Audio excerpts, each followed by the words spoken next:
My boyfriend got a recommendation for graduate school but chose to drop out. I urged him to stay and continue his studies. After graduation, we both joined a top 100 company and advanced in our careers. The day his parents passed away, he pulled me away from my desk and took me home. If it weren't for your support in sending Moran to school, she would have stayed at home, and the gas leak would have gone unnoticed. He ignored my pregnancy and beat me up, causing the death of both me and my unborn child. When I opened my eyes again, I had been reborn. I was reborn on the day my boyfriend told me he was planning to drop out of school. 1. I'm planning to drop out of school. Hearing Mo Xing's words, I instinctively touched my flat stomach. In my previous life, I was greatly shocked when I heard my boyfriend was planning to drop out of school. Mo Xing excelled academically and participated in various activities and competitions during his time at school, making him highly likely to receive a recommendation for postgraduate studies. However, he chose to drop out in the second semester of his junior year. After inquiring about the reason, my boyfriend said that the family couldn't afford to support both children through school and planned to have his sister, Mo Lan, drop out and get married. His sister called him and cried. And after much thought, he felt that girls shouldn't be denied an education, so he decided to drop out and work to support his sister. In my past life, after hearing this, I couldn't bear to see my boyfriend give up his studies and drop out to work. I chose to use the living expenses I had saved and the money I earned from part-time jobs to sponsor Moran's education. My boyfriend and I graduated smoothly, entered a top 100 company, advanced in our careers, and had a happy marriage. After marriage, he would always tell me with a face, "Thank you, Ayun, I'm glad I listened to you and didn't drop out of school," which led to my current education and job. Moran also did well and got into college, but after I got pregnant, on the day his parents died from a gas leak, he dragged me back home from my workstation. If it weren't for you sponsoring Moran's education, she would have stayed at home, and no one would have noticed the gas leak. He locked the doors and windows, keeping me confined in the house without food or water. I was 6 months pregnant, beaten and kicked by him, resulting in both my death and the baby's. 2. Ayun, why are you spacing out? I said I planned to drop out of school. Mo Xing saw me lost in thought and thought I hadn't heard, so he repeated himself. I came to my senses and met his expectant eyes, replying calmly, "This is your own matter, you decide for yourself." I was too calm, which made Mo Xing uneasy. He clearly hadn't expected this reaction from me. He composed himself and said in shock, "Don't you even care to ask why?" Immediately guilt-tripped me. "We're a couple, and I always care about you whenever something happens. Now that I've mentioned dropping out, you don't even ask a single question." I'm upset. If it were before, I would definitely have felt embarrassed by what he said and just went along with him. This time, I didn't follow the usual script. "You never liked me asking too many questions when you made decisions before, and since you're willing to tell me, it must be a decision you've thought through carefully. I respect your choice." I thought in this life, without me interfering with his decision to drop out, he would submit the application without hesitation. To my surprise, Mo Xing suddenly stood up, his tone displeased. "What will you do now that I've dropped out?" His movement was noticeable, drawing the attention of those around him. I frowned, not wanting to continue the conversation, and prepared to leave with my handbag. In my past life, Mo Xing and I would mostly go Dutch on our dates. Today, I finally managed to get a reservation at this upscale restaurant, but as soon as I sat down, the news of Mo Xing dropping out ruined my appetite. Convinced by his words, I saved the meal money and went straight to the bank to transfer it to his parents. Now that I've been given a second chance, just looking at Mo Xing's face makes me lose my appetite again. As I was about to leave, Mo Xing grabbed my arm. "Ayun, I know you're upset about me dropping out, but I had no choice. You know how much worse off my family is compared to yours. To support my education and make me worthy of you, my parents were planning to have Lan drop out of school and get married. You always say that girls should go to school, and I think you're right. Lan can't afford not to study, but our family couldn't afford to support both children, so I had to drop out and work to support Lan's education." I couldn't help but laugh in anger. How nice the words sounded. Was he studying just to match me? Did this older brother choose to drop out and support his sister's education because I said women should study? It's all on me, good or bad. 3. Just as I was about to shake off Mo Xing, his phone rang. The unique ringtone made it immediately clear who was calling. The Mo siblings were close, And as soon as Mo Xing got a phone, Mo Lan pestered him into setting a personalized ringtone. Mo Xing didn't bother to argue with me as he received a call from his sister, intentionally putting it on speaker with a gentle tone. Lan Lan. As soon as the call connected, Mo Lan's soft voice came through the speaker. It stood out sharply against the elegant piano music in the restaurant. Brother. I want to go to school, I don't want to get married, this should be a sad matter. But Moran's voice showed no trace of urgency, each word seemed to twist and turn 18 times. Lan Lan, I won't let you get married, I'll submit an application to the school tomorrow, drop out of school, and work to support your education. Moran on the other side seemed a bit dissatisfied. If you drop out, what about Sister Song? What if she can't bear to part with you and doesn't want you to drop out? Otherwise, I might as well get married, you can use the betrothal gifts to pay for your studies and live well with Sister Song. I couldn't help but roll my eyes and interrupt her. You're overthinking it, I broke up with your brother, and whatever decisions he makes are no longer my concern. If he wants to drop out, he can. If you want to get married, go ahead, don't drag me into everything. Moran didn't expect me to be there. And she was a bit embarrassed. Sister Song, you're here. Why did you break up with my brother? Are you upset that he dropped out of school and left you alone there? I'm going to get married and persuade my brother not to drop out. Sister Song, please don't break up because of me. Before she could finish, Mo Xing gently interrupted her. It seemed he was afraid Moran might actually agree to get married, so he immediately promised to drop out of school tomorrow. Alright, Lan Lan. Don't say things in anger. Our school usually processes things pretty quickly. I'll start working next week to support Lanlan's education. And I with Song Yun. I stopped listening to the conversation between the Mo siblings because a waiter came over to ask something. It turned out that Mo Xing was playing a phone call out loud in the restaurant, with the volume so high that it was disrupting other diners' experience. I flatly denied that Mo Xing was someone I brought along. Before the Mo siblings could finish their phone call, Mo Xing was asked to leave by the waiter. With the peace restored, I leisurely opened the menu, ready to enjoy the meal I had missed. The next day was Monday, and I went to the office to submit my materials. To my surprise, I saw Mo Xing sitting across from the counselor. I handed the materials to the teacher without looking around, but as soon as I stepped out, someone grabbed me from behind. I thought that without me intervening, Mo Xing would simply submit an application to leave school. I didn't expect his next words to completely change my perception of him. Yun, I know you don't want to let me go. I thought about it again yesterday, and since your family is quite wealthy, why don't you sponsor Lan Lan's education? I never expected him to be so shameless, so I immediately refused him. My family's financial situation is indeed quite good. I have a monthly living allowance of 10,000 yuan. Additionally, I've been learning painting since I was young, and I occasionally take on commercial illustration work, including various competition prizes, over the 3 years of university. Not counting the company dividends in my account, my personal funds were enough to support Moran from middle school through college. In my previous life, I really did that, following Mo Xing's advice, and used all my personal money to support Moran.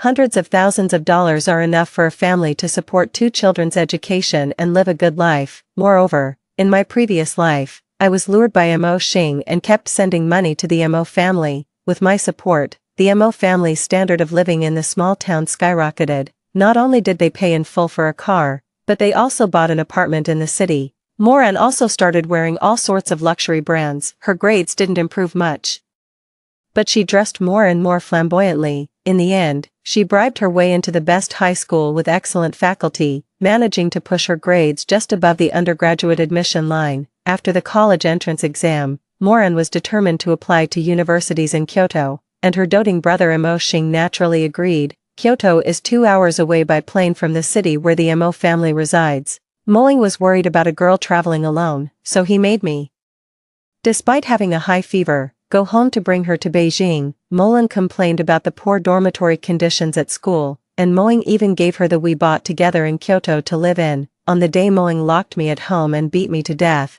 Moling sat in the living room, eating the fruit platter Moing had prepared, enjoying my screams. Yun, I never expected you to be so cold-hearted. How could you bear to watch Lan Lan, so young, get married off? Aren't we a couple?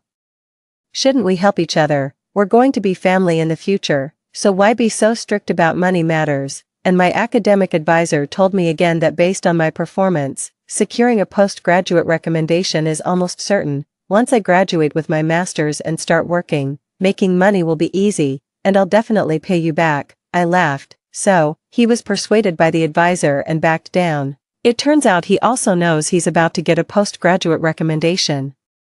I would rather choose to continue my studies than drop out. In my previous life, my interference was merely going with the flow. Classmate moxing, "We've already broken up. I never had the obligation to support your family. I don't want to hear about your family matters. If you keep bothering me, the office is right next door, and I'll call for help." Emoshing's expression turned stern, but he finally loosened his grip on my shoulder, clearly afraid I might call the teacher. 5. In my previous life, I was married to Emoshing for 5 years and knew the nature of their family very well. Emoshing's parents wouldn't be willing to continue supporting 2 children, and Emoshing wouldn't easily choose to drop out of school. Since he had already thought of asking me to fund Moran, he wouldn't give up easily. However, there's an upcoming competition, and I don't have time to deal with him. I need to focus on preparing for it. In my previous life, I didn't participate in this competition because I was helping Moshing manage family affairs, which resulted in a slightly lower GPA, and I missed out on the chance for postgraduate recommendation.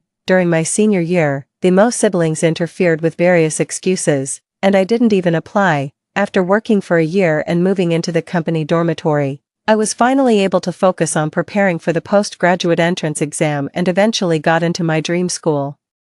On my way back from the library, I overheard my roommates talking about Emoshing. "Yun, you're back." Lin Feng knew I was preparing for a competition recently and was afraid that talking about this would affect my mood, so she quickly ended the conversation. Chi leaned in close to me and said loudly, "Song Yun, is Emoshing your partner? His sister came to school today. She's really pretty. No wonder they're siblings. The brother is handsome, and the sister is just as beautiful." Hearing this, I looked at Chi with a half smile. In my previous life, I only found out they weren't really siblings until I was pregnant. Emo Lan was clearly his family's child bride, but they both are indeed good-looking. Otherwise I wouldn't have been blind enough to agree to Emoshing's pursuit. Emoshing wouldn't have dropped out for Emo Lan's sake. What partner? As their roommate, you should know better than anyone else that they've broken up. Shut up. Lin Feng quickly covered Chi-Chi's mouth.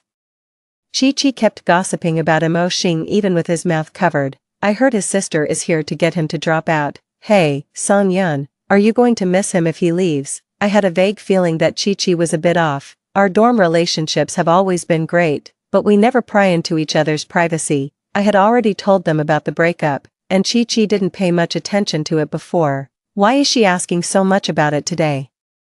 I didn't think too much about it and just briefly mentioned our breakup. For privacy reasons, I omitted the details about Emoshing's family and only said that we had differing views and it was exhausting to talk. I also told Chi-Chi not to bring me and Emoshing together anymore. 6. I thought Moran would come to the school in person, and Emoshing would submit the application, and they would leave the school soon. To my surprise, the first thing to arrive was the rumor about me being money-grubbing. Occasionally, I could feel glances from around me in the library in the morning, and on the way back to the dorm at noon, I always saw small groups of people pointing at me from a distance. Back in the dorm, Chi-Chi was not there. Lin Feng pulled me in and quickly locked the door. As Lin Feng watched me carrying books with an air of nonchalance, she couldn't help but speak up. Yun. Are you just going to let them spread rumors?" I looked at her with confusion, and seeing my lack of action, Lin Feng dragged her chair over to sit beside me. Following her lead, I glanced at my phone and realized the big group chat had exploded this morning. Wushan posted a little essay in the group chat. I tried to hold back, but I just can't help but bring this up with everyone. Some girls are truly selfish and extremely materialistic.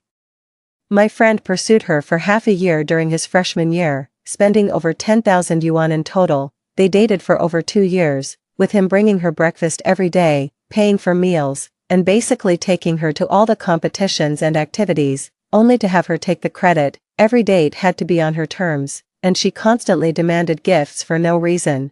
Now that my friend's family is facing financial difficulties, not only is she unwilling to help, she doesn't even offer any comfort, and she just dumped him outright. Wushan is Mohan's roommate, and he mentioned dropping out in his message. The incident when Mohan's sister came to school even made it to the confession wall, so everyone knows about his decision to drop out. One of the main characters in the short essay has been identified. and the remaining gold digger must be referring to me. A bunch of people in the group are comforting Mohan, calling me a gold digger and a manipulative woman. Although there are some clear-headed individuals, the sheer number of onlookers means the news spread across the entire school within a morning. They were cursing so harshly that Lin Feng, being hot-tempered, started trading insults with them in the group chat. I didn't realize Mo Xing was such a person. Yun Yun, you really made a blind choice dating him. As I listened to her defending me, I stopped her frantic typing and told her I was prepared. Mo Xing didn't know that my family had always made me keep a record of every penny I spent to prevent me from overspending. During our relationship, I habitually kept records of every expense. I also recorded the conversation outside the office that day. This is enough to turn public opinion around. 7. I spent half an hour organizing the spending records from our relationship, along with recordings, and uploaded them to the school forum.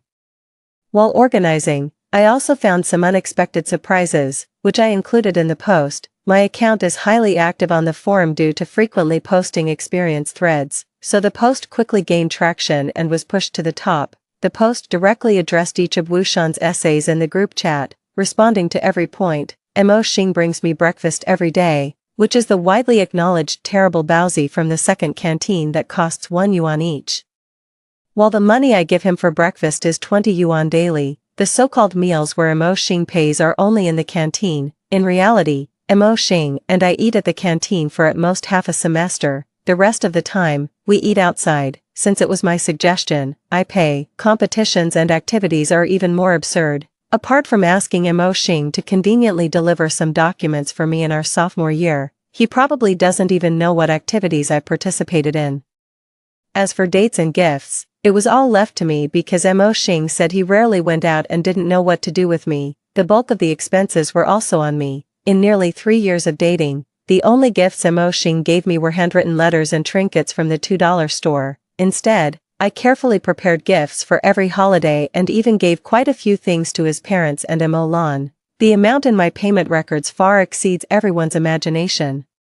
A simple date alone costs over 1,000. Over the past 2 years, I've spent nearly 100,000 on the two of us. That's not all that has my fellow students buzzing. My post also dropped a new bombshell. I'm directly calling out Mo Xing to pay me back. Mo Xing, a freshman, didn't have 10,000 yuan to spare for chasing girls. It was all borrowed from his friends outside of school. After he started dating me, he couldn't repay the money and asked me to cover it for him, including when his parents were sick and Mo Lan needed money for her studies. Whenever he asked, I would transfer money to him. Altogether, it added up to nearly 100,000 yuan. At the end of the post, a chat screenshot was attached. Zhang Shan, a friend from outside the school who borrowed money from Mo Xing during freshman year, just messaged me again asking for money. It turns out that Mo Lan's parents have stopped her allowance, and she used her last money to buy a ticket to Kyoto. Mo Xing didn't want to use his own living expenses to rent a hotel for Mo Lan, so he borrowed money from Zhang Shan, and just like before, he asked Zhang Shan to come to me for repayment. A few days ago, Moran appeared on the school's confession wall, and many people posted photos of Moing taking care of her in various ways, expressing their envy of Moran having a caring older brother. Now that I've learned he wasn't even willing to pay for a hotel for his sister, asking others for money and even making his ex-girlfriend repay it, it's truly disgusting. Borrowing money and not repaying it is a major red flag for many people. Adding to this, Moing's self-important and greasy remarks in the recording when he asked me to fund Moran's education completely shattered his image in the eyes of many female students at the school. My image with Mo Xing suddenly reversed, and many replies were tagging Mo Xing, with many people projecting themselves onto me and Zhang Shan, harshly condemning Mo Xing's actions. Mo Xing's reputation at school was completely ruined.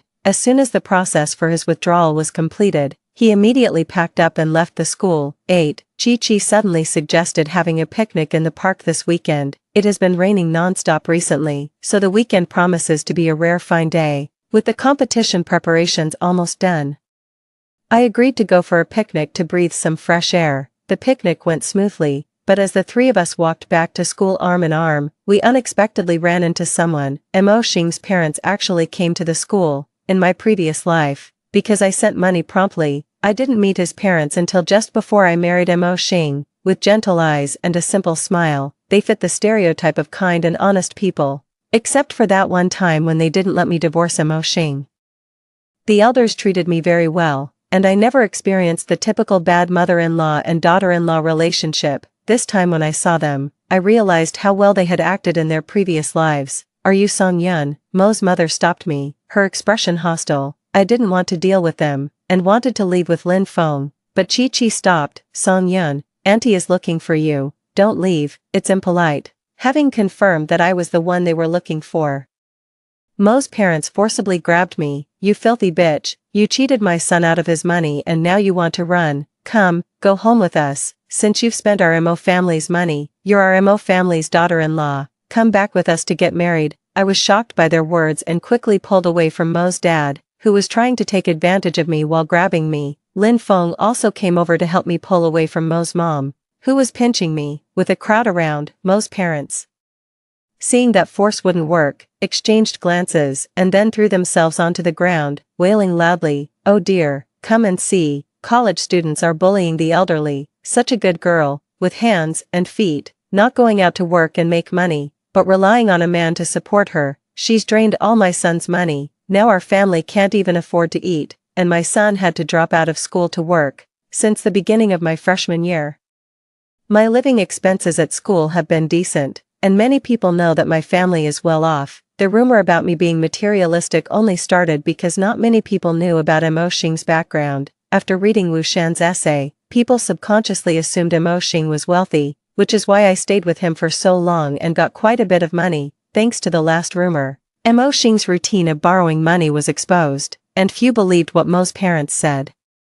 Many people felt uncomfortable with this family's behavior and began to curse at Mo's parents. Surprisingly, Chi stood on the side of Mo's parents. Song Yun, what the elders said isn't wrong. If you hadn't spent his money, why would they have come all the way to the school to catch you? Look at your arm, it's all bruised. If I were you, I'd just go back with them. Mo's parents initially felt a bit shaky under the crowd's criticism, but hearing Chi-Chi's words, their confidence surged. And they started yelling at me even more fiercely. I said, "Why did you suddenly want to have a picnic today? Did you plan with them to ambush me outside the school?" I just wanted to surprise her. Due to the competition, I hadn't left the school for a month, and as soon as I stepped out today, I ran into this mess. Chi-Chi's face turned pale with panic, as he kept explaining, trying to steer the conversation back to me and the Mo family. Mo's mother, who had been sitting on the ground, suddenly sprang up, grabbed me as I was moving toward Chi-Chi, and slapped me across the face before anyone could react. Lin Feng had been standing beside me the whole time, having trained in martial arts since childhood. She reacted swiftly, seizing Mo's mother's arm and easily subduing her. Seeing her formidable strength, Mo's father hesitated, dawdling on the sidelines and not daring to rescue his wife from her grasp. "Bitch, my son Xingxing said you spend hundreds on a single meal. It's better to use that money to send Lan Lan to school. Once she graduates and starts earning, she'll pay you back. Girls are just wasteful. You should hand all your money over to my son Xingxing to manage, so you don't spend it all over the place." Mo's mother's words brought back memories of my previous life after marrying Mo Xing. In my previous life, Mo's mother also urged me to give my money to Mo Xing, but she spoke more tactfully, acting like the perfect mother-in-law. And I ended up handing over all my cards to Mo Xing without much thought. I even wanted to transfer my company shares to him, but when my parents stopped me, I had a big argument with them, and it ended up unresolved. During that time, my father wasn't in good health, and I ended up making him so angry that he had to go back to the hospital. I was sulking and deliberately avoided seeing them. Under Mo Xing's influence, I also blocked my parents' contact information. Until I was beaten to death by Mo Xing, I never saw them again. Although my parents insisted on keeping the shares, the dividends that came to me were transferred to Mo Xing. I lived off the monthly allowance given by Mo Xing, yet I foolishly felt happy. Enraged, I took Mo's mother from Lin Feng's hands and started beating her wildly, pulling her hair. Although Lin Feng didn't know what was going on with me, she still stood by my side to protect me in case Mo's dad made a move. Seeing this, the onlookers dispersed. In their eyes, the Mo family had already become a mad dog that bites anyone, and no one knew if stepping in to mediate would result in being scammed by the Mo's. No one wanted to get involved. When Chi saw me hitting someone, she took out her phone to call, but Lin Feng swiftly stepped over and snatched her phone away. Fearing Lin Feng's strength, Chi-Chi dared not play any tricks and watched me land punch after punch with trepidation, even in the depths of my rage. I still retained a shred of reason and held back my blows. By the time Mo-Xing emerged from some obscure corner, I had already stopped. It's no wonder Mo's parents are so good at finding places. The spot where I acted is a blind spot for surveillance. The only surveillance camera facing the area is also blocked by the bushes, making it impossible to see what's inside. Afraid that Mohan might say something else to hurt my ears, I quickly pulled Lin Feng away. Chi-Chi hesitated for a moment but decided to follow us. However, neither Lin Feng nor I wanted to talk to her. 9. I heard about Mo-Xing again on the eve of the competition. As I was packing my luggage in the dorm, Chi-Chi was talking to herself while doing her makeup. Lin Feng had to take a week off due to a family matter. It was just Chi-Chi and me in the dorm, and I gave her a strange look. Since the incident outside of school, the dynamics in our dorm have changed. I submitted a day student application.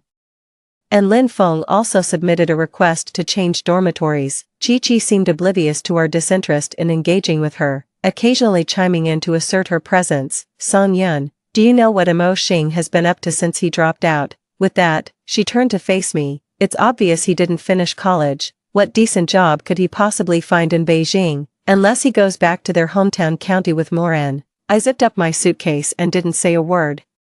He's working at that electronics factory near the school, tightening screws. I ran into him yesterday and barely recognized him. My phone vibrated. It was the teacher notifying us that the car had arrived. As Chi-Chi chattered on about Mo-Xing, I smiled faintly and pulled my suitcase out of the dorm. At the stairwell, I remembered I had forgotten to grab something I promised to bring for a classmate, so I went back. The dorm door was slightly ajar, and I could hear Chi-Chi's voice inside, likely on a phone call. TCH, what's with the act? So what if you've got a bit of money? You throw your weight around the dorm every day, only Lin Feng is willing to fawn over you, calling you Yun Yun with such familiarity. My hand paused on the door handle. I was shocked to learn that Chi-Chi, who was always polite and cheerful with everyone, had such a view of me in private, yet, it also felt somewhat expected. Oh, don't worry, Mo-Xing, I'm the only one in the dorm this week, so I'll definitely get your stuff out for you. Song Yun has so many things, a few missing wouldn't be noticed, but you, I haven't seen you around lately. You must have been through a lot at the factory. It's all Song Yun's fault, she's so rich. She could easily solve your problem with just a flick of her wrist, yet she had to force you to drop out. Turns out she hooked up with Mo-Xing at some point. No wonder she sided with Mo's parents last time. But wait for Mo-Xing to come looking for her. As long as Mo Lan stays, Mo-Xing won't leave his beautiful fiancée at home and come all the way to school to look for Chi-Chi. At this point, I pushed open the dorm door with a bang. Chi-Chi was caught off guard by my sudden return. Fumbling to hang up the phone and blurting out first, "How dare you eavesdrop on someone else's phone call?" I rolled my eyes, grabbed my stuff, and left the room. Just stuff everything on the desk into the cabinet and lock it up. Fortunately, their dormitory is in a new building, so the cabinet space is sufficient. All the way until I went downstairs, I could still hear Chi-Chi shouting and cursing. 10. The competition is in the neighboring city. And the school is covering our round-trip high-speed train tickets. The quickest route from the school to the high-speed train station passes by the electronics factory where Mo-Xing works. It's nighttime, and there are hardly any people on the sidewalk. I spotted the Mo siblings, who were walking hand in hand across the street, completely oblivious to the world as they embraced and kissed passionately. Is the debt of a past life, where 2 lives were lost, really repaid just by expelling them from school? Impossible. Leaning against the window, I pondered how to make them pay, my peripheral vision catching the affectionate couple, and an idea struck me. As the car rounded the corner, I spotted Chi-Chi just getting off the car behind us. I glanced at the positions of the 3 and curved my lips in a smile. 11. The competition went smoothly, and our team won first place. With the points from this competition, my GPA is high enough to apply for postgraduate recommendation. Feeling cheerful, I picked up my phone and dialed the emergency number. Thanks to Mo-Xing having me send him a lot of things, I still have his hometown address saved on my phone. Mo Lan is only in the first year of middle school now. Although she started school late, she's not yet 14. The concept of a child bride. If it weren't for my previous life where I witnessed their intimacy, their fight for divorce, and Mo-Xing's mother both persuading and threatening me, telling me outright that Mo Lan was a child bride, I would never have even considered this possibility, even if it meant dying. After discovering their affair, most parents rushed from the county town overnight to persuade me. Considering the child and with the elderly threatening to take their own lives, I chose to endure. Half a month later, Mo Sheen took leave and returned to his hometown. The day after he returned, the healthy parents of the Mo family suddenly passed away, reportedly due to a gas leak. Mo Sheen, who had always been filial, did not return home to handle the funeral arrangements for 3 full days from the moment he heard the news until he killed me, showing no signs of grief at all. A chill ran through me, and I dared not think further. As soon as the call connected, I quickly relayed the information I had to the other side. 12. It was already evening when I got back to the dorm. Chi-Chi hasn't messaged me these past few days because of what happened before we left. She somehow found out when we were returning to school and messaged me in the afternoon. She said a friend from another city was coming to visit her, and she wasn't sure if she could be back before me, so she left a key at the usual spot. I couldn't be bothered to dig through my bag, so I fished out the key from the hallway windowsill and opened the door. As soon as I turned on the light, I noticed something was off. Lin Fang's desk was much messier than when I left. The clothes hanging on the balcony were all wrinkled. I frowned, assuming Chi-Chi was the one who did it. As I approached my bed, I heard a sound coming from above, though faint. The sounds were amplified in the dorm where all the beds were connected. I stayed alert, clutching my phone, and tapped on the bed frame. Lin phone, is that you? Why are you in bed? Are you feeling unwell? Not getting a response. I became even more uneasy. Perhaps it was a sixth sense, but I slowly moved towards the door. After putting some distance between me and the bed, I bolted. The bathroom door suddenly opened, and a strange man emerged. He tried to hold me back. The instinct of survival gave me the strength to break free. The man probably didn't expect that the seemingly delicate me would suddenly burst with such force, and he was caught off guard and let me escape. I heard movement from the bed behind me.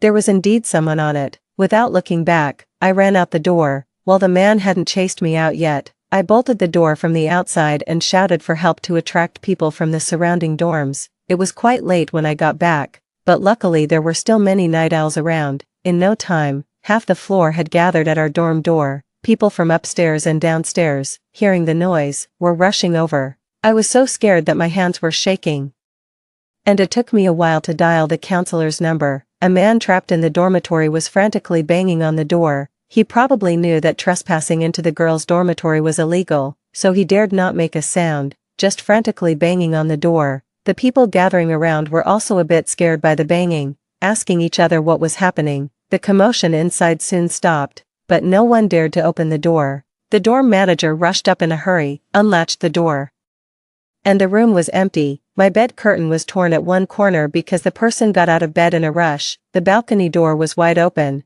and the night breeze fluttered the torn corner of the bed curtain, revealing what had just happened. Soon, the counselor arrived with the police. Based on my description, they checked the dorm thoroughly and then took a quick look at the balcony. Our dorm is on the 3rd floor, with a rain shelter built between the 1st and 2nd floors. The campus courier station is right across from us. It would be entirely feasible to jump from the 3rd floor, step on the rain shelter, and then land on the 1st floor. 13. That night, I refused to sleep in the dorm, and since my day student application would be approved by Monday, my counselor helped me pack and sent me home directly. When I saw my parents again, I couldn't help but tear up. What's wrong, baby? It's all our fault. Your dad and I have been so busy with work that we've neglected you. My mom held me and comforted me. Dad saw off the counselor, brought in the luggage, and sat down beside me. Meeting my parents' concerned gaze, I finally couldn't hold back my tears. In my previous life, I must have been under some spell, abandoning my loving parents to toil like a beast of burden at the Mo household. I can't even bear to imagine how devastated my parents would be upon learning of my death. I can't explain reincarnation, so I'll just tell you what happened in the dorm tonight. I'll be staying at home from now on, bugging you every morning, worried they might be too concerned. I deliberately made a joke to elicit a loving smile from my mom. With a wave of her hand, she left my dad in the master bedroom and came to sleep in the same room with me, bringing her pillow and blanket, feeling the warmth on the other side of the bed. I smiled and drifted off to sleep. 14. With police involvement, the school reviewed the surveillance footage and quickly identified the person who had sneaked into the dorm that day. There were more than 2, it was 4. Mo Xing and his 3 co-workers. The police quickly arrested 4 people. Initially, they were reluctant to admit it, but perhaps to receive a lighter punishment, one man voluntarily detailed the entire process from planning to completion. Seeing someone confess, the remaining 2 also admitted. The evidence was conclusive, there was no room for denial, but in the end, he insisted that his target in entering the dormitory was not me, but Chi-Chi, and he didn't admit to being an intruder, claiming that Chi-Chi found it exciting in the dormitory and proposed inviting him and his co-worker to come find her there. It was also Chi-Chi who helped them disguise themselves and sneak into the dormitory during peak hours by following her, although his words did not lessen his own guilt. He implicated another person involved in the incident. It suddenly dawned on me at this point. Chi-Chi's message to me that day was to confirm I was returning to the dorm and to provide an alibi for being unaware and not present. How naive. Even if Mo Xing didn't incriminate her, did she really think it couldn't be uncovered? 4 individuals were administratively detained for 10 days. It is said that the electronics factory also fired them because of this incident. Unable to find a job with suitable pay in Kyoto, Mo Xing reluctantly returned to their hometown with Mo Lan, 15. It wasn't until the start of my senior year that the matter of my report was finally resolved. I only found out about this news from the media. There are many valleys in Majia County, and the cultural level is relatively backward. Many villages in these valleys are secretly involved in illegal human trafficking. Molan was a child bride bought by her parents-in-law from a village. The police, based on the information I provided, conducted investigations and confirmed the authenticity of the child bride situation. While handling the Mo family case, they traced back and uncovered a human trafficking point deep in the mountains. Following this lead, they unraveled an entire human trafficking network. To my surprise, all 4 members of the Mo family were involved in human trafficking. How could I have been so blind to share a bed with such a person for 5 years? Fortunately, in this lifetime, the chain was uncovered early, and many trapped youths and women were rescued. Mo's parents were sentenced to 6 years in prison for suspected human trafficking. Mo Xing was sentenced to death for suspected human trafficking, violating minors, and raping trafficked women, with severe circumstances. Moran is under 14 years old and is not criminally liable. She was originally trafficked, and her family members are nowhere to be found. The 3 members of the Mo family are all in custody, and she has been sent to the Welfare Institute in the county. How big can a small county be? Even the tiniest incident becomes common knowledge. The children in the welfare home are just without parents. Not unreasonable. Apart from the staff and volunteers, no one wanted to talk to Moran. Moran had lived in the welfare home for a year, and took the opportunity when no one was watching to climb to the top of a high building and jump off. 16. The start of my senior year, and the graduate school recommendation results came quickly. As expected, I successfully secured a recommendation for graduate school. Lin Fengji isn't here. She wants to start a business. I provide the funding, and she contributes the effort and ideas. By the time I graduated from my senior year, Lin Feng's studio had already taken shape. 3 years later, I graduated from my dream university and successfully joined one of the top 100 companies. Meanwhile, Lin Feng's studio was also on the right track, with business thriving. My life is just beginning. Story 2. Song Ji Hui hates me, yet he spends a fortune to support me. It's just that my face bears a strong resemblance to his white moonlight. I thought we were just satisfying each other's needs. After paying off my debts, I decisively fled with 8 male models. Unexpectedly, there was a plane crash, and I died by accident. At the funeral, Song Ji Hui announced to everyone, "She is my wife, and we will be together forever." That night, the heir of the Song group was found to have committed suicide at home. When I opened my eyes again, I had returned to the age of 16, the year Song Ji Hui met his white moonlight. The young man rubbed a photo in his hand and murmured to himself, "I must marry Qiao Ziyuan. My name is Qiao Ziyuan." 1. Sitting in the familiar high school classroom, I stared at my reflection in the window, wearing the blue and white school uniform. I was stunned for a long time. Is it true that I've been reborn? What are you daydreaming about? Can't you solve the math problem? Call me Brother Song, and I'll teach you. Someone gently patted the back of my head. I turned around as I heard the voice and met Song Ji Hui's handsome but irritating face. Just a moment ago, my soul was still floating in the air. I watched helplessly as Song Ji Hui, dressed in a disheveled suit and with a pale face, held a fruit knife against his artery. His eyes filled with a paranoia and madness I had never seen before. Xiao Ziyuan, does it hurt? Wait for me. I'm coming to accompany you. I couldn't figure it out. Song Ji-Huai is my benefactor. He spent money on me, invested resources in me, and single-handedly turned me into a top actress. Others say that he loves me deeply. What they don't know is that on countless nights filled with passion, this man would take off his suit and viciously bite my lips. Xiao Ziyuan, I really hate you. If it weren't for the fact that you look somewhat like Yao Yao, I wouldn't even give you a second glance. But if someone hates another person, how could they commit suicide for her? Or could it be, Song Ji-Huai, don't you secretly love me? I slapped my thigh, suddenly realizing something. The young man had just finished playing basketball and returned to his seat. When he tilted his head back to drink water, his smooth neck was fully exposed. Upon hearing my words, his actions froze. He coughed violently, and his ears turned red all the way to the base of his neck. You. Just as the atmosphere was getting awkward, a slender white hand held a piece of tissue and placed it between him and me. Here you are. Don't drink so urgently. The voice was so gentle that it seemed to drip water, completely different from my bold and unruly manner. The girl had shoulder-length hair, and her eyes, which were just like mine, looked at me with a hint of reproach. Sister, how can you make such a joke casually? You scared him. It was Gu Qingyao, my half-sister. She was also the white moonlight that Song Ji-Huai couldn't forget many years later, too. In my previous life, I once asked Song Ji-Huai this question.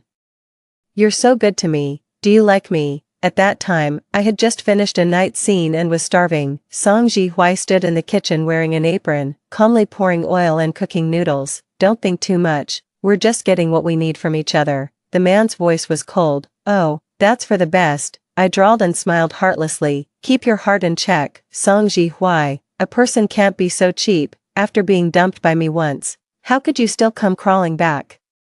Song Ji-Huai was so angry that he took out the support agreement from the bedside table and threw it at me with a cold face. Shut up, Xiao Ziyuan. You're good for nothing except for that face of yours. Hardly anyone would believe it. In this love game where I was a substitute, I was the one in control. Song Ji-Huai and I were childhood sweethearts. In our sophomore year of high school, he blushed as he confessed his love to me. Out of curiosity, I agreed.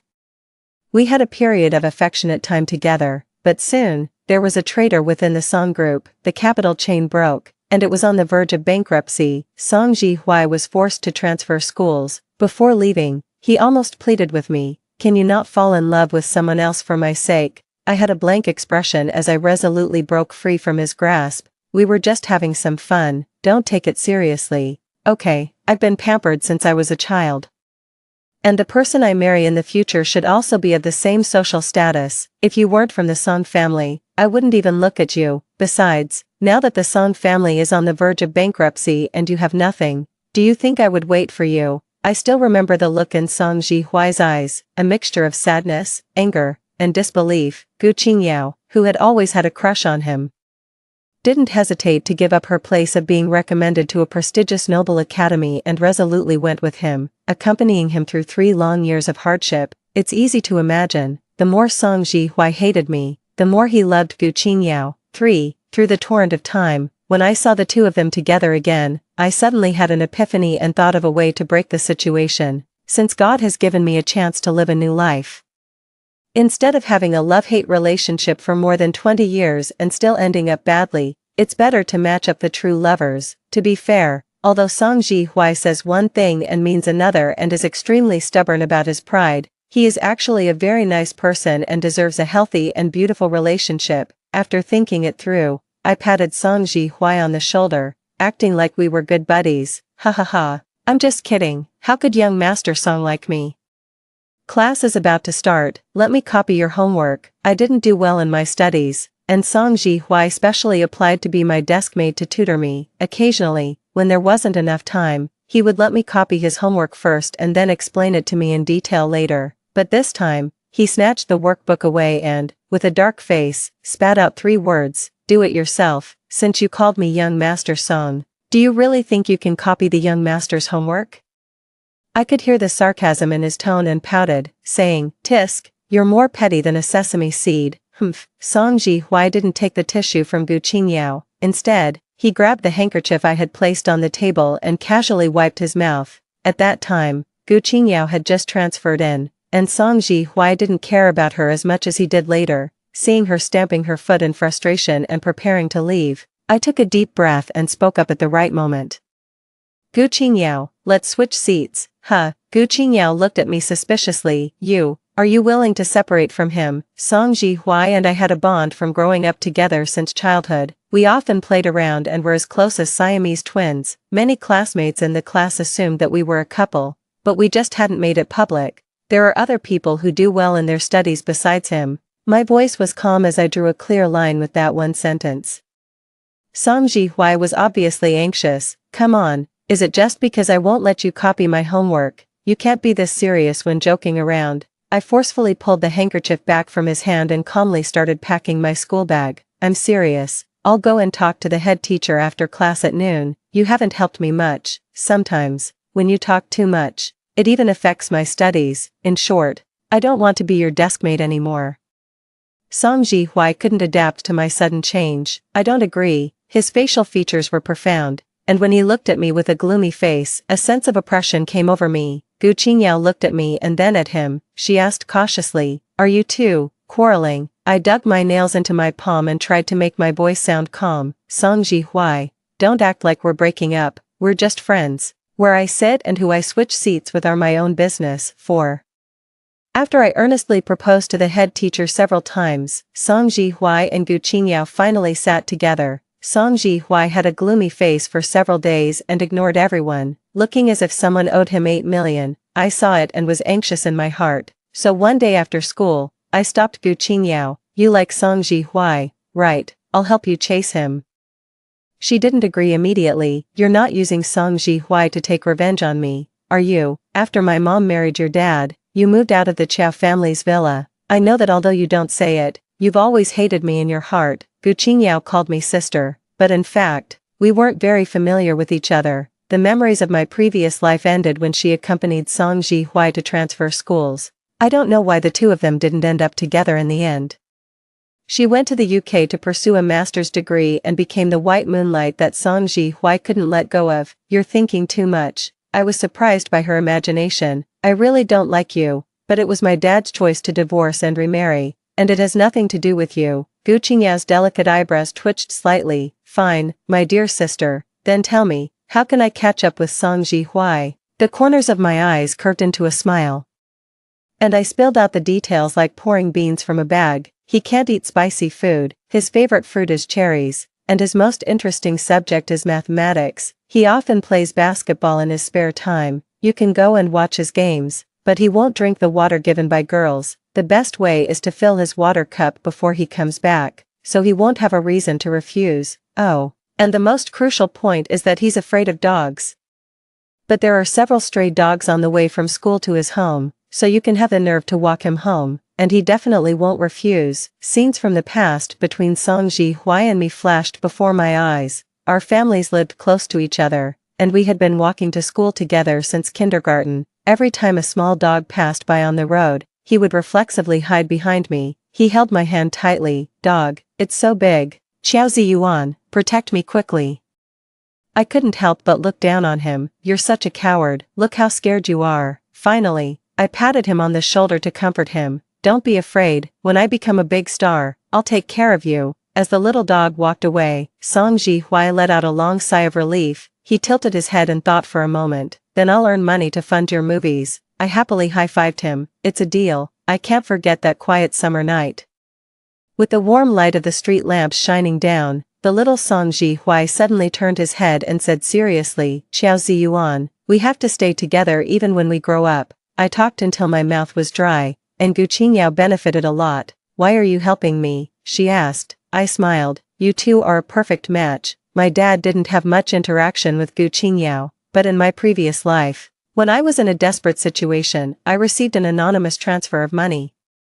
It was from London, UK. I knew it was from her, but I didn't touch that money. Gu Qingyao likes Song Ji-hwai, so I'll help her as it suits the situation. Consider it as repaying a favor. Gu Qingyao was very action-oriented. The next day, she put into practice what I had told her. She brought cherries for Song Ji-hwai, filled his water cup with water at the right temperature in advance, and cheered for him hoarsely on the basketball court.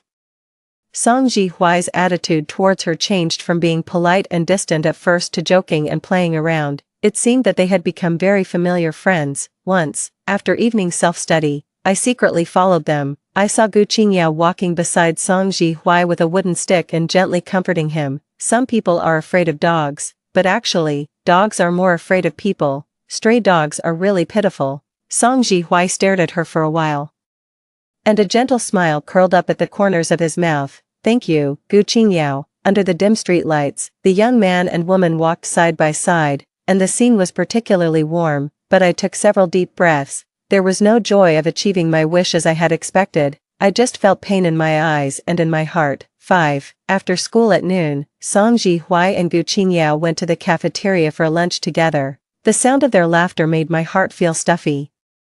I stood up abruptly and decided to visit my mom in the psychiatric hospital in the suburbs. As soon as I entered, I saw her wearing an ill-fitting hospital gown, sitting in the yard basking in the sun. My dad, dressed in a suit, stood beside her and said in a low voice, "As long as you give up the division of property and leave the house clean, I will support Yuan until she gets married and give her the best education within my ability, but if you insist on being delusional and fighting for it."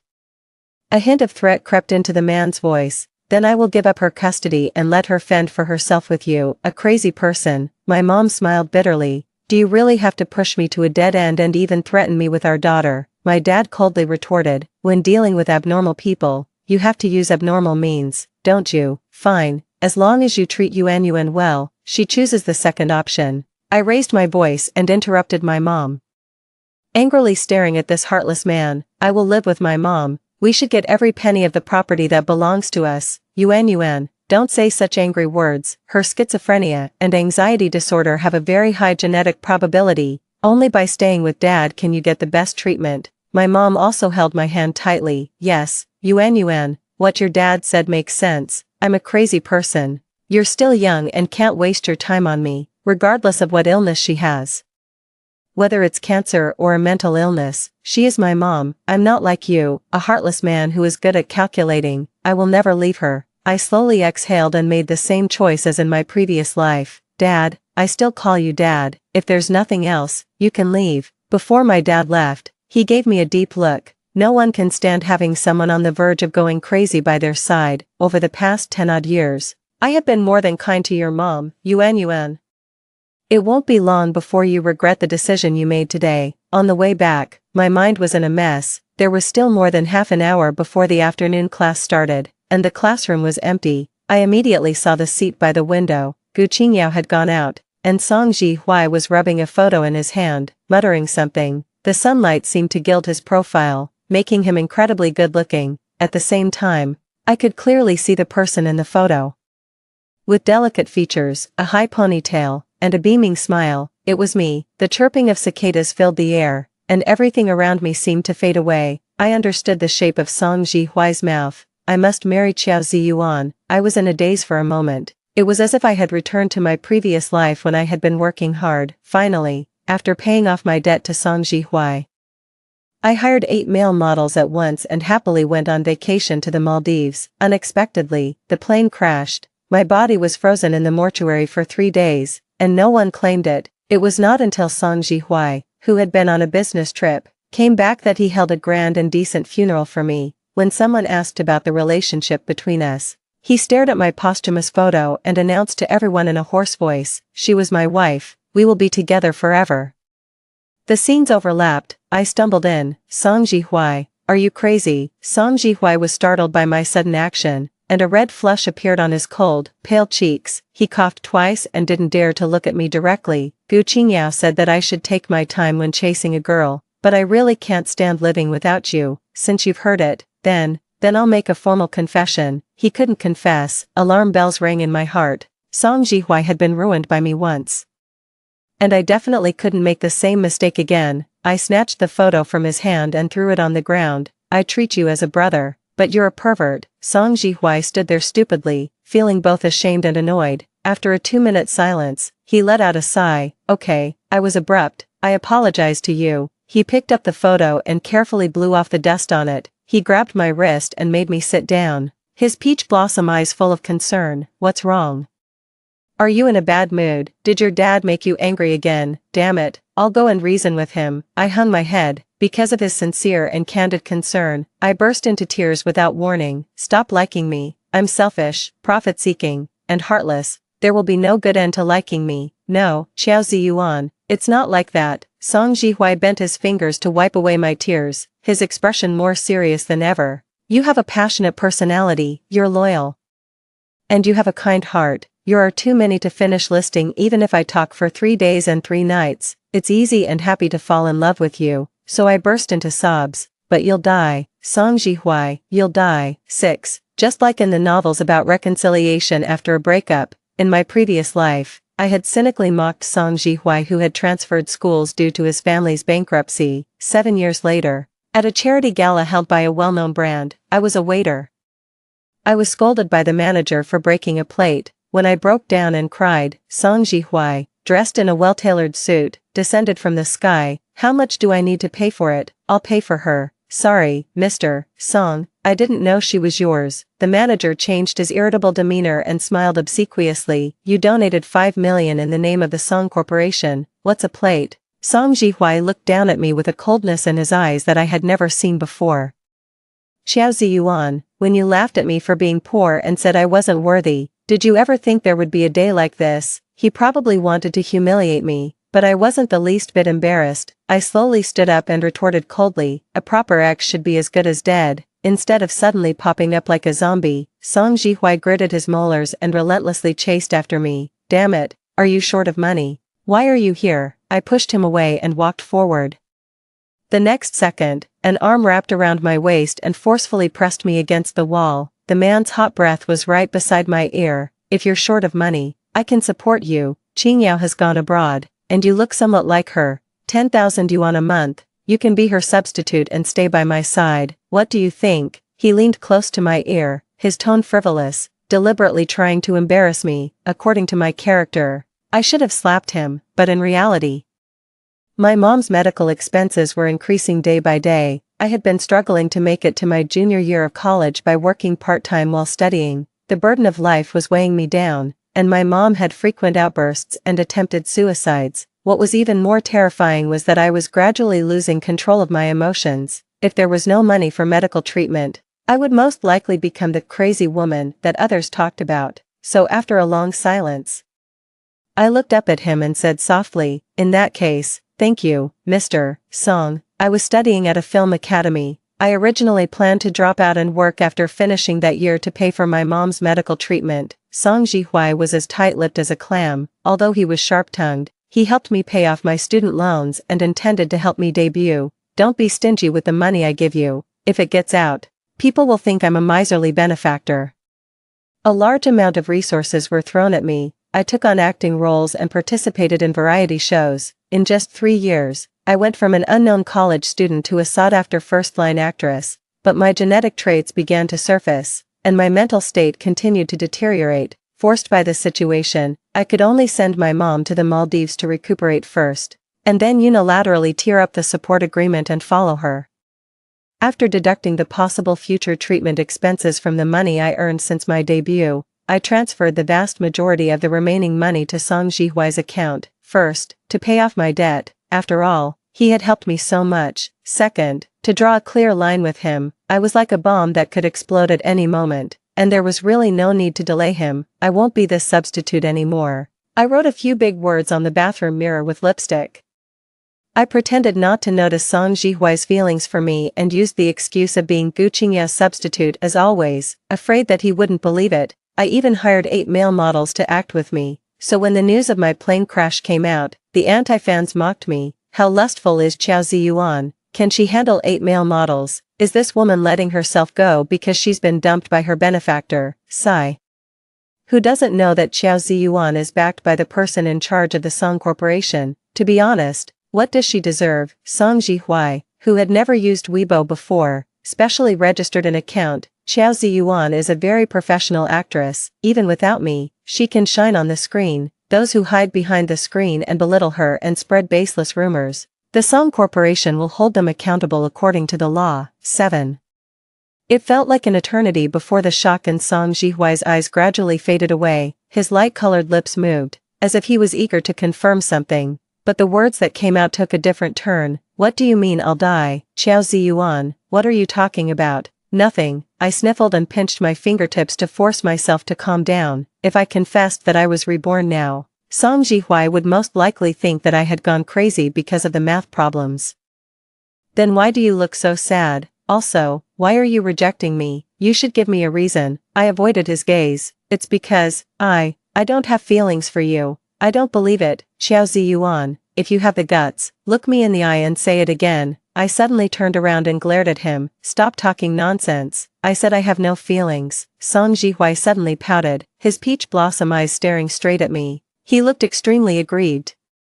The words that I hadn't finished speaking got stuck in my throat. I coughed twice. We're still students. I want to get into a good university. Falling in love will be a distraction. Okay then. Song Jihui lowered his eyelashes. By the way, there's something I need to remind you, I said seriously. You need to be careful of your uncle, Song Jihui. In the previous life, the Song Corporation, which had been thriving, faced the most serious economic crisis in its history. It was because Song Jihui, who was middle-aged and accomplished nothing, was jealous that Song Jihui, who was still in high school, was being groomed as the heir and betrayed the company's important secrets to the rival company. As a chain reaction, the capital chain broke. I stopped my words and tried to express it euphemistically. He has always been at odds with your dad. There's a chance he'll do something harmful to the Song Corporation. In short, you must be on your guard. Song Jihui nodded vigorously. Just when I thought he had listened and my heart that had been hanging in the air was slightly relieved, the young man tilted his head and said something astonishing. You're actually concerned about my family's company. Heh, you say you have no feelings for me. If you're deliberately rejecting me to get my attention, then I'll tell you, you've succeeded. Get lost. I gave him a white look. I'm being serious. Did you hear me? Got it, got it. Song Jihui took out a copy of 5 years of college entrance exams and 3 years of mock exams from the drawer. This is for you. There are my annotations and detailed explanations of the knowledge points for each question in it. This, a thickened version of the math exercise book. I instinctively wanted to refuse. Don't you think I'm losing enough hair already?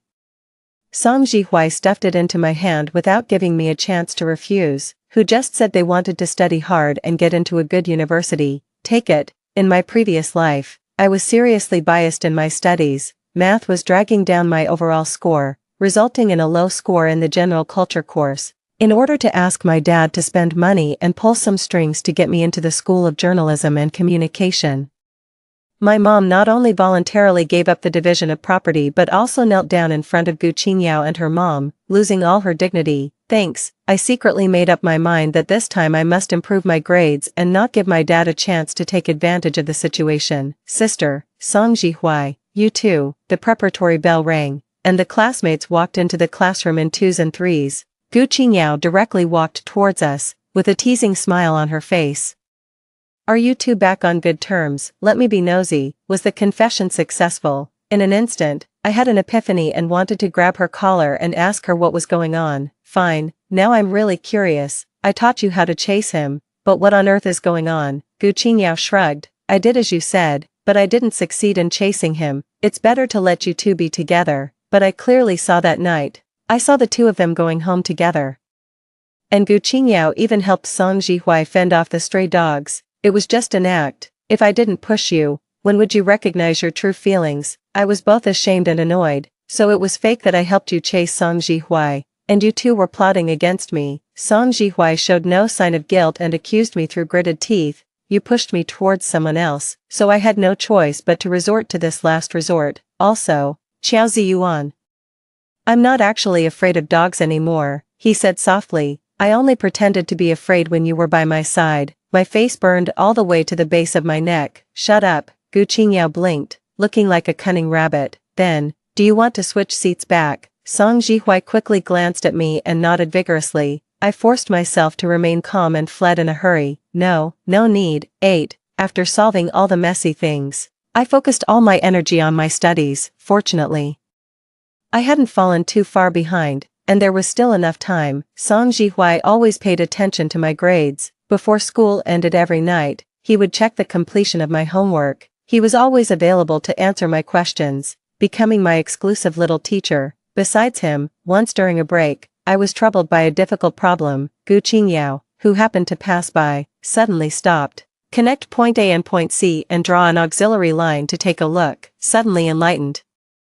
I smiled at her, and she smiled back. In this second life, my relationship with this stepsister had improved a lot compared to before. In the final exam of the second semester of senior high school, my grades in all subjects improved, especially in math. I finally crossed the passing line, scoring 20 points more than the last time. The summer vacation passed in a flash. On the day of the start of the second year of senior high school, I couldn't report on time.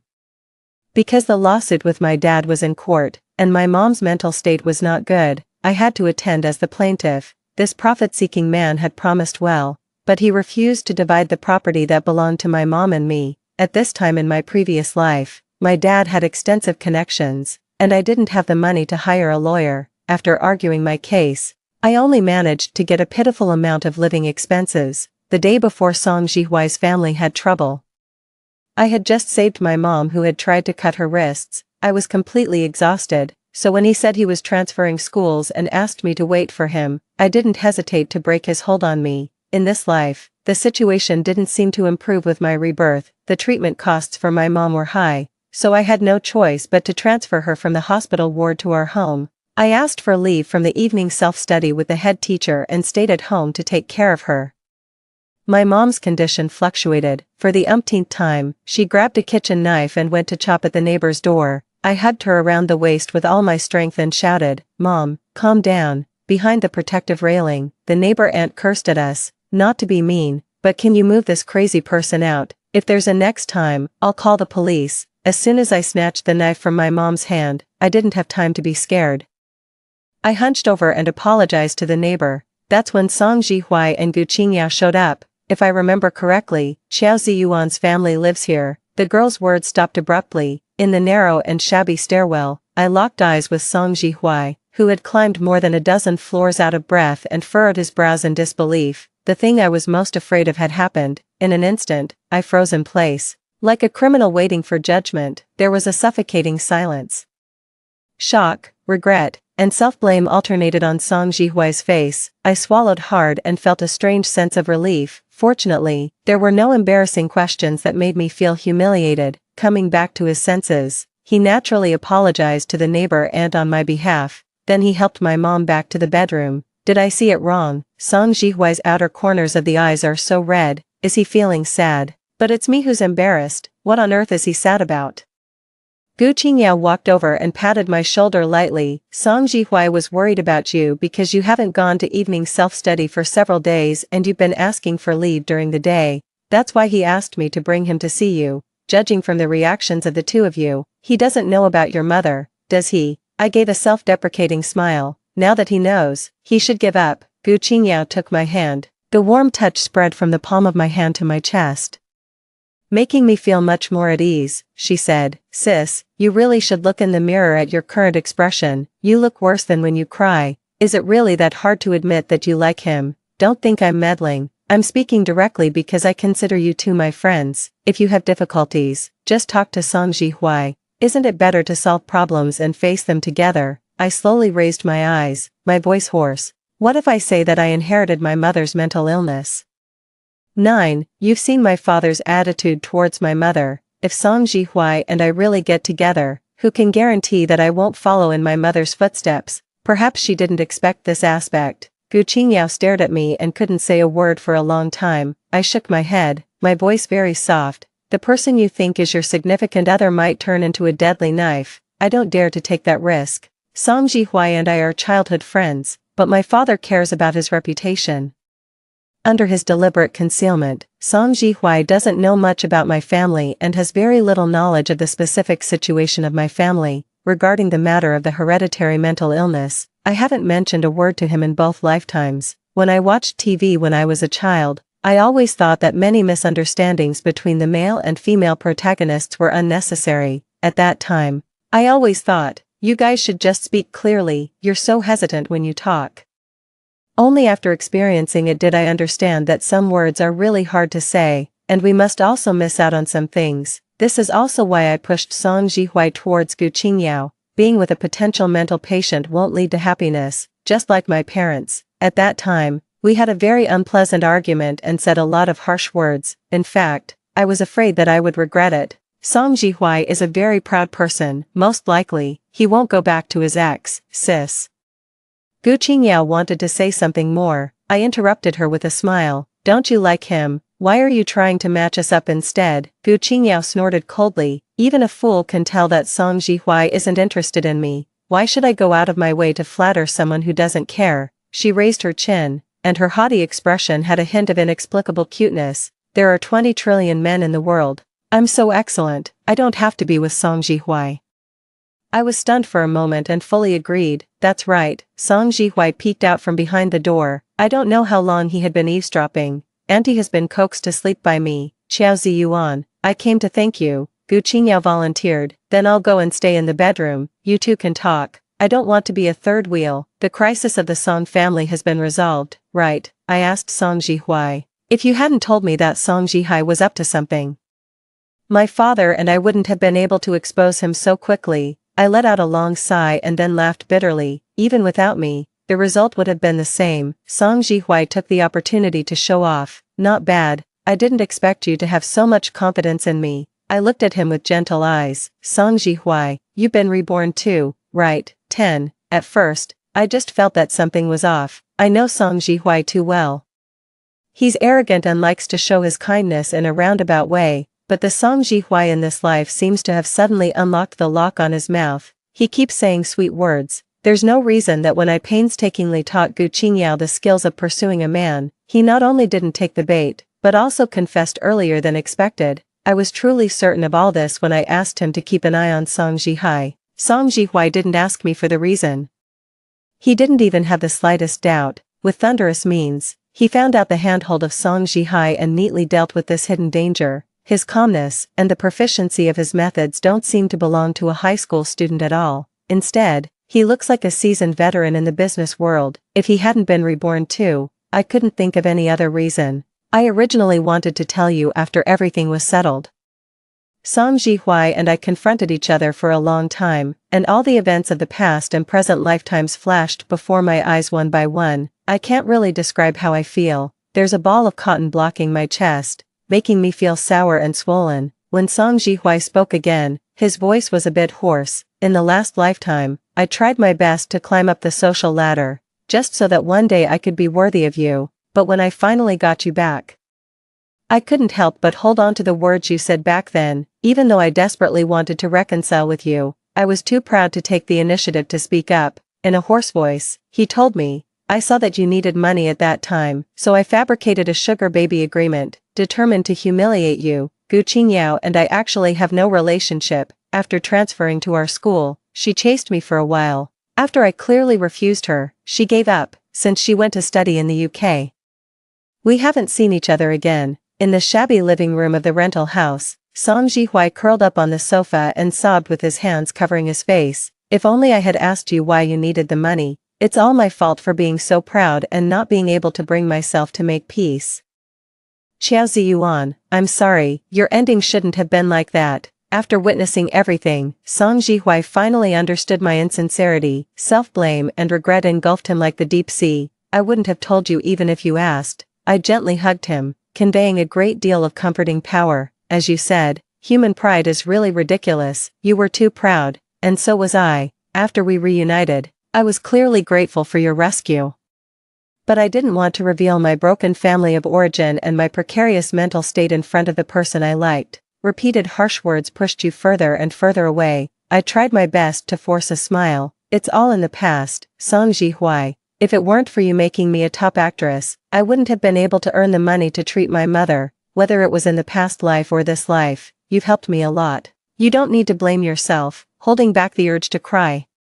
I gripped his shoulders and said seriously, when I was reborn, I was determined to save you. I'm suffering from a serious illness and my future is uncertain, but you're different. You should have a wonderful life and definitely can't commit suicide again. It's too late. Song Jihui's outer corners of the eyes were red, and he stared at me without blinking. Xiao Ziyuan, I've fallen in love with you. We've known each other for so many years. Whenever you were bullied, I was always the first to object. I'm afraid of dogs. and you stood in front of me. Every bit of our time together has been engraved in my mind, and I can't see anyone else but you." I reached out to cover my eyes, but the tears still spilled out from between my fingers. "What do you want me to do then?" I was reborn with guilt. I had a chance to start over, but I watched the tragedy repeat itself. "Song Jihui. What do you want me to do?" Song Jihui hugged me back so tightly that it felt as if he wanted to embed me into his bones and blood. "You fool. Can't you think of yourself for once? You're so focused on preventing me from committing suicide, but I was reborn to save you too." A tear landed on my ear, and it was hot. "As long as you're alive, I won't die," he said. 11. Song Jihui hired the best lawyer to defend me. In court, my father's ugly face was fully exposed. I knew she had a mental illness and still raised her for more than 10 years. It's already out of the affection between husband and wife, not to mention that I've been managing the Chow group all along. Why should I give it up? I really wanted to rush up and slap him twice. "Have you forgotten that my mother was once a wealthy young lady? At that time, the Chow group was just an unknown company. You tried hard to pursue her for her support. After you used her, you just cast her aside. How can there be such a good thing in the world?" The Song family holds a pivotal position in the business world. With the help of Song Jihui, those who had taken my father's bribes no longer dared to take his side. According to the civil code, my mother and I not only received half of the total assets of the Chow family, but my father also had to give me enough living expenses regularly. I made a quick decision and moved to a house with a better environment. I also hired a professional caregiver to look after my mother 24 hours a day, so that I could go to class with peace of mind. Song Jihui was worried about my mother and me living alone. He came to visit us frequently and never stopped bringing fruits and supplements for my mother. He bought a bunch of men's underwear online and had them delivered to our house. He insisted that I hang them on the balcony to pretend that there was a man in the house. "I'm really worried. How about I move in and live with you?" Song Jihui said anxiously. I pretended to hit him. "Get lost. You're so unreliable all the time." After winning the lawsuit, my mother was in a good mood because of the happy event, and the time she was sober gradually increased. She smiled and watched us fooling around. She also comforted Song Jihui. "Don't worry, Xiao Song. In a society ruled by law, if there are bad people, we'll call the police immediately." I never expected it. It turned out to be a prophecy. I did well in the first monthly exam, and the head teacher even praised me by name.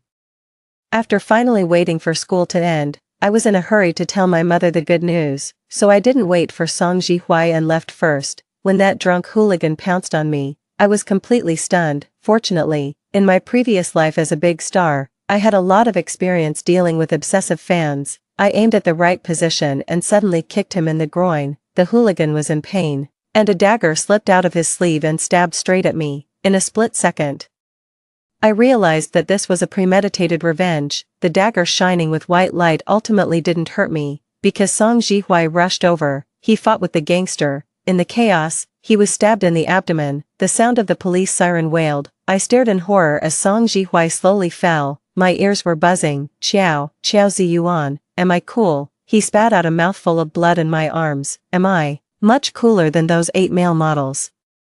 I tried in vain to press on the bleeding wound and burst into tears. "You're not allowed to die, Song Jihui. I won't let you die." That hooligan was hired by my father and Song Jihui, two frustrated people, to commit murder. Early the next morning, the police handcuffed these two people in front of all the employees from the Song families and Chow families companies respectively. My father had schemed for most of his life, but in the end, he had to spend the rest of his life in prison.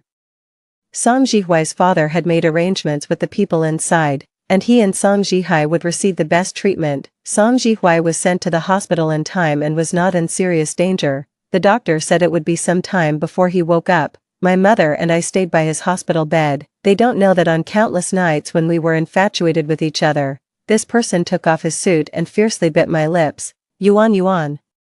It was my fault for trusting the wrong person regarding your father, but you can't judge everyone by the same standard. As long as we keep our mood happy, our illness can be cured. My child, you've had a hard life. I don't want to see you torture yourself anymore. My eyes were still red. Mom, I understand. I thought I could be cruel and let go, but when Song Jihui fainted in my arms last night, I couldn't care about anything else. There was only one thought in my mind, to be with him. After going through so many separations and reconciliations in 2 lifetimes, We can't keep wasting time like this, let's be together, the kind that will never part. As I said this, tears welled up in my eyes again. Don't cry, I accept your confession. A slender and fair hand slowly lifted up and wiped away my tears. For a moment, I laughed and cried at the same time. You're awake. Are you feeling any discomfort, doctor? I'll go and call the doctor. Don't change the subject. Song Jihuai's face was pale, but the corners of his mouth were raised, and his eyes were shining brightly. Once I promise, I won't go back on my word. Qiao Ziyuan, we'll be together properly in this life. I'll earn a lot of money and spend it all on you. You can act and become a big star and achieve your dreams. I kept nodding and responding randomly, okay, anything is fine. Outside the window, the cicadas were chirping. I looked at my little son. From then on, I can never look away. Story 2. Not long after I died, my childhood friend, a genius who was recommended for admission to the School of Chemistry, committed suicide. No one expected that he, who had always been calm and self-possessed, would go crazy and personally tie up the person who had harmed me.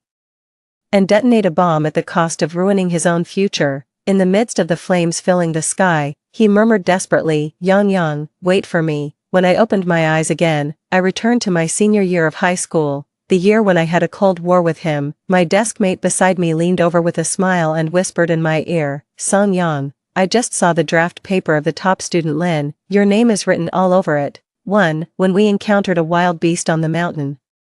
My best friend instinctively pushed me out as bait. I was pushed down the hillside by her. On the way, my legs hit a tree, and an intense pain shot through me instantly. Sorry, Song Yang, I will always remember you. Seeing that the wild beast's attention was drawn to me, my best friend immediately gritted her teeth, grabbed her beloved boyfriend, and fled quickly. Only I, with my broken legs, was left lying at the bottom of the slope waiting to die. Damn it, this down love-struck girl.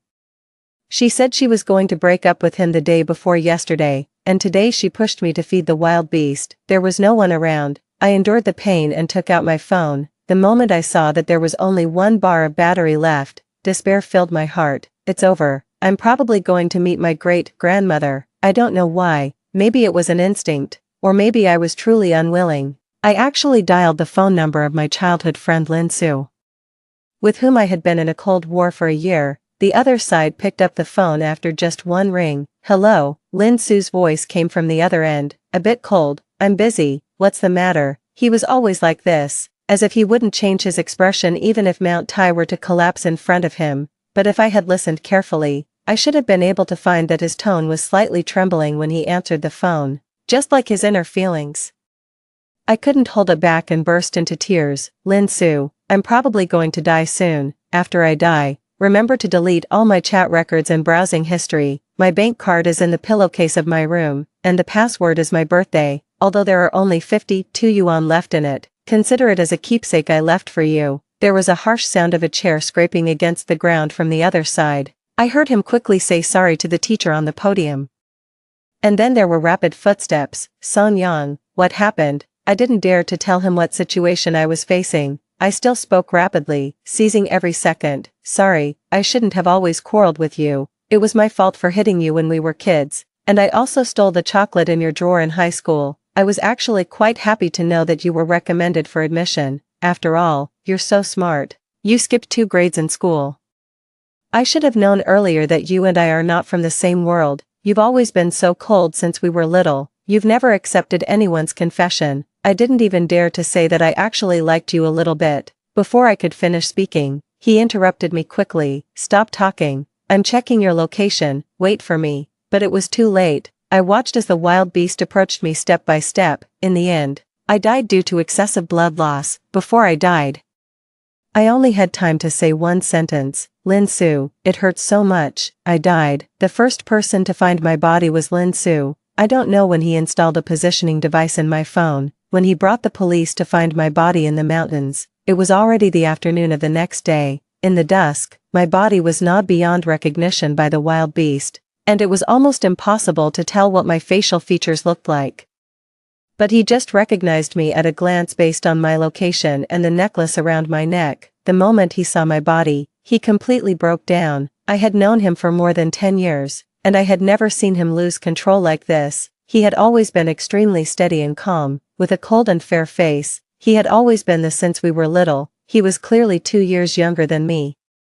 But he skipped grades all the way and was finally directly recommended for admission to a chemistry major at a top university. The gap between him and me was like the difference between the clouds and the mud, but I never expected that a year later, he would hold my body and cry until his eyes were red, ignoring everyone's dissuasion. Later, he asked everyone around me and learned that I had gone mountain climbing with my best friend and her boyfriend that day, but in the end, the two of them came back alive, while I was eaten to death by the wild beast. He questioned the two of them like a madman why they had left me behind, but my best friend and her boyfriend, who were feeling guilty, insisted that I had accidentally gotten separated from them. He knew that my death was definitely related to these two people, so not long after, an explosion occurred in an abandoned factory on the outskirts of the city, resulting in the deaths of 2 men and 1 woman.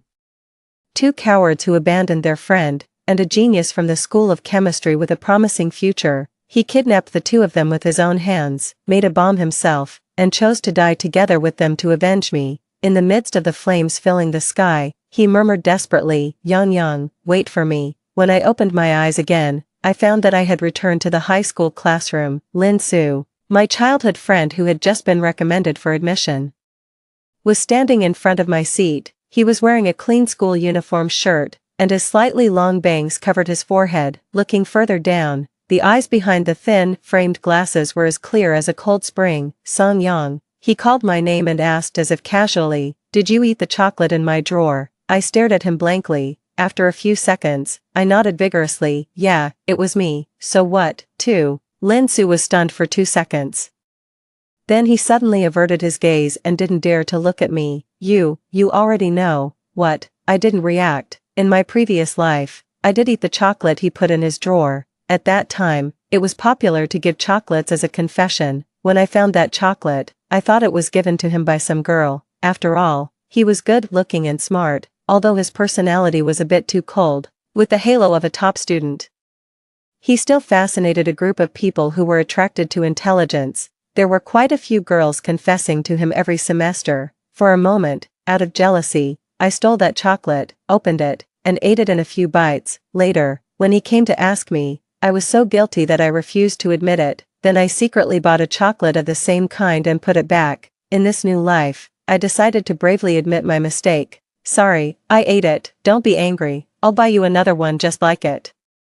I didn't do it on purpose. I was just jealous. I was extremely honest, but I didn't expect that as Lin Su listened, the tips of his ears turned red. "I'm not blaming you." He gritted his teeth and said, seeing that I still looked stupid. He seemed a bit disappointed in me. Just then, the class bell rang. He didn't look at me anymore and just sullenly said, "Forget it. If you ate it, you ate it. You don't need to replace it." Then he turned around and returned to his seat. I was left sitting there, stunned. When I turned my head, my deskmate looked at me teasingly. Yo, flirting with your little betrothed again." It was the same in my previous life. Because they knew that Lin Su and I were childhood friends, the people in the class always liked to make jokes about us. Every time I would get angry and deny it, and then Lin Su would treat me even more coldly. Ahem, I coughed twice, admitting that I used to be quite fake. I said, "What, are you jealous?" My deskmate was shocked. "Wow.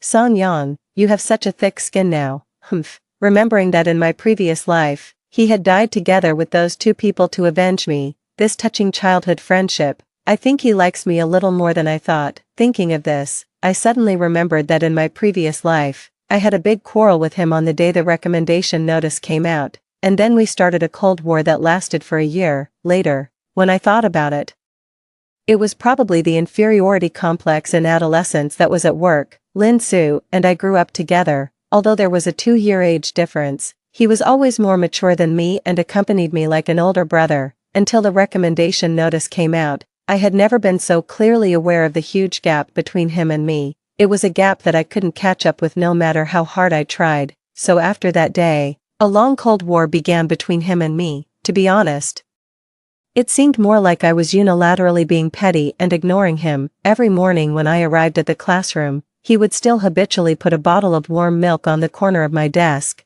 New notes would always appear in my drawer from time to time, and each subject was sorted out according to my weaknesses. On countless nights after the evening self-study, he silently pushed his bicycle and followed behind me. dispelling my fear of walking alone at night, until a year later.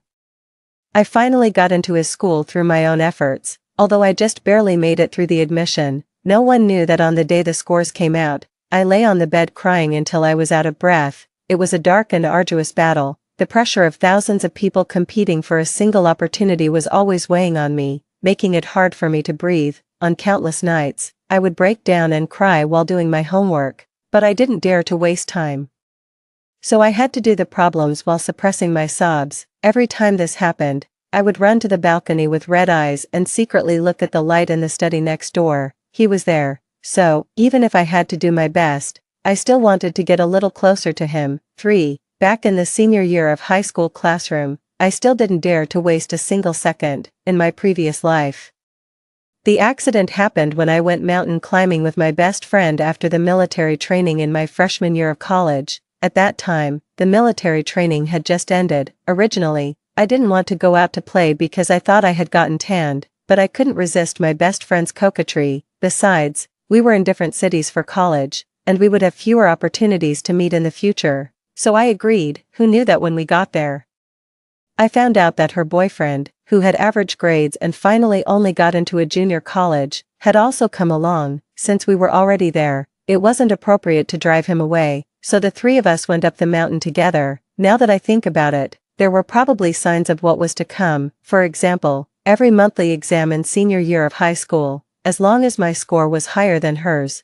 she would lose her temper at me. Later, she would apologize to me, saying that she couldn't control her emotions because of the pressure. For example, every time she quarreled with her boyfriend, she would come to me crying. I felt sorry for her and advised her to break up. In front of me, she would agree, but then she would get back together with that jerk. And later, when she stayed out all night, she would ask me to cover for her. Another example was that every time I had a fight with Lin Su, she would spare no effort to undermine my self-esteem, constantly PUA me, and make me clearly recognize the gap between me and him, making me feel even more that I didn't deserve to confess to Lin Su. But aren't true friends supposed to wish you well and hope that you live a happy life? Such a so-called friend is not a real friend, but a ghost that aids the evildoer. So when the class bell rang and Liang Xiao rushed to my seat as she had done countless times before, skillfully took my arm, and said with a smile, "Come on.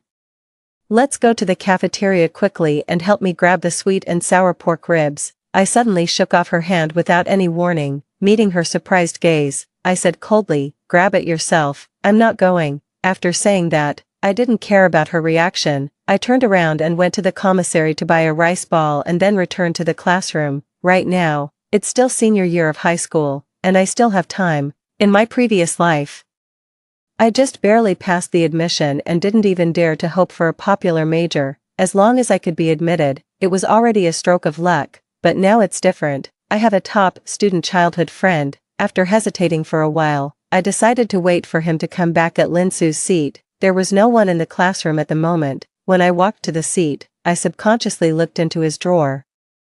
Then I saw that familiar packaging bag in his drawer again. It was the same chocolate as the one I had eaten. Me, damn it, who is it for? When Lin Su came back, he saw me holding a chocolate in one hand and a rice ball in the other, and biting into the rice ball viciously. Lin Su, he silently sat down in the empty seat next to me, took out a test paper from my drawer, and started writing. Seeing this, I was even angrier. Very well, pretending to be aloof. Damn it, I'll eat. I finished eating with one bite of the rice ball and one bite of the chocolate. I only felt the bitterness of the dark chocolate spreading from my mouth to my heart, and my mind started playing background music for myself. Let me think, which song is suitable? At this moment, there was a sound of someone rummaging in their pocket beside me, then a bottle of warm milk was inserted with a straw and pushed to the front of my desk. It was December, and the temperature was only a few degrees. But because it had been in his pocket, the milk was still steaming, along with his cold voice. "I never realized you liked chocolate so much before. Stop talking." I snatched the milk and took a big gulp. It took away the greasiness. "Don't worry, I'll pay you back 2 pieces. No, 4 pieces. Oh, it's okay, you can eat it," he said in an indifferent tone while doing the problems. "My dad brought back a big box when he was on a business trip, if you want to eat it. I still have some at home." Okay, you've grown up and learned to lie. Why did you bring 2 pieces of chocolate for no reason? One piece was for you." He stopped writing and turned to look at me. "The other piece was for you tomorrow." Damn it, playing this trick. It's kind of touching. 5. When my desk mate and her little sister came back after having lunch together, they saw me sitting next to Lin Su and listening to him explain the problems with a serious expression. My desk mate was shocked and couldn't help teasing. I woke up too early and saw Song Yang's little betrothed explaining the problems to her. I raised my head and raised my eyebrows at her. "Even if you say that, I won't break up with him." My desk mate and her little sister were immediately excited. Okay, you two are a perfect match, a celestial couple. Don't break up until you have a baby." I was used to this kind of teasing and didn't take it seriously. I turned my head and wanted Lin Su to continue explaining, but I was stunned the next second when I met Lin Su's face. I saw that his usually cold and fair face was now slightly red. After meeting my gaze, he looked away evasively and didn't even notice that the pen in his hand had drawn an arc on the draft paper. "Song Yang." He called my name softly, his tone a bit flustered. He opened his mouth but didn't know what to say. "What's wrong?" I said indifferently. "Don't mind her. They just like to make such jokes." Because Lin Su always had a cold face and had the halo of a top student, usually everyone didn't dare to joke with him, and Lin Su didn't know that he had a nickname of Little Betrothed. Before, I was always in a hurry to deny it. Several times, I even tried to cover it up by loudly distancing myself from him in front of others on purpose. As a result, Lin Su became even more distant from me, I thought. After a pause, he turned his head aside, and his fingers unconsciously fiddled with the pen cap. "I thought that you disliked me, so you wanted to distance yourself from me." So, he also didn't dare to show intimacy with me in front of others anymore. The warm milk on the corner of the desk every morning, the notes in the drawer organized according to my weaknesses, and the way he silently maintained a distance of 3 meters from me after the evening self-study. These were all the farthest distances he could think of to keep from me. Damn it, what an innocent puppy he is. I suddenly thought of our childhood. When I was in kindergarten, I told my mom more than once that I disliked the younger brother next door, because he walked slowly and was prone to falling. Although he was a boy, he looked like a doll and was always bullied by other children. Because of him, I got into fights with other children many times. Even so, the next morning, he would still appear in front of my house on time, carrying a small school bag and calling me sister obediently. The chubby face in my memory gradually overlapped with the boy in front of me. The genius top student in the eyes of everyone was just my childhood friend who grew up with me. When the preparatory bell for class rang, I returned to my seat. My desk mate Jiang Yuan leaned over and asked in a low voice, "What's going on? Are you two finally not having a falling out anymore?" "What falling out?"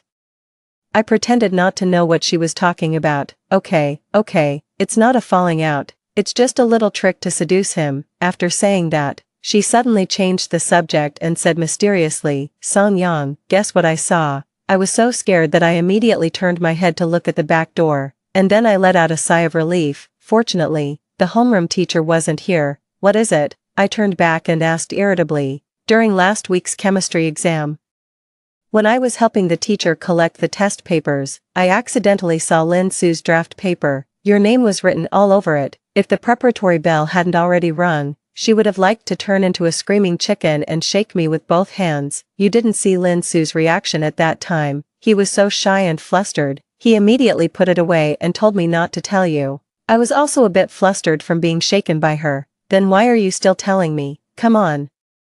What's our relationship? Besides, that's the top student Lin. You should secretly be happy, you little rascal." Hearing this, I subconsciously turned my head to look at Lin Su's seat, but the moment I met his eyes, I happened to meet his gaze. He was looking at me too. I don't know how many times it was, or maybe I was already used to it. When our eyes met, he seemed not to expect that I would suddenly turn around to look at him. Immediately, his eyes were filled with panic, and he buried his head as if to pretend to be doing his homework. I just turned back again, and the back of my ears started to feel hot. Secret love is an accidental turn of the head in class, but it just happens to meet his gaze. It turned out that he would also secretly look at me, but I completely failed to notice all of this before. Ignoring the teasing look from my desk mate, I pretended to be very busy and rummaged through the drawer to take out several textbooks, not noticing at all that this class was a self-study class. It was already 10 o'clock when the evening self-study ended. As usual, Lin Su silently pushed his bicycle and followed behind me.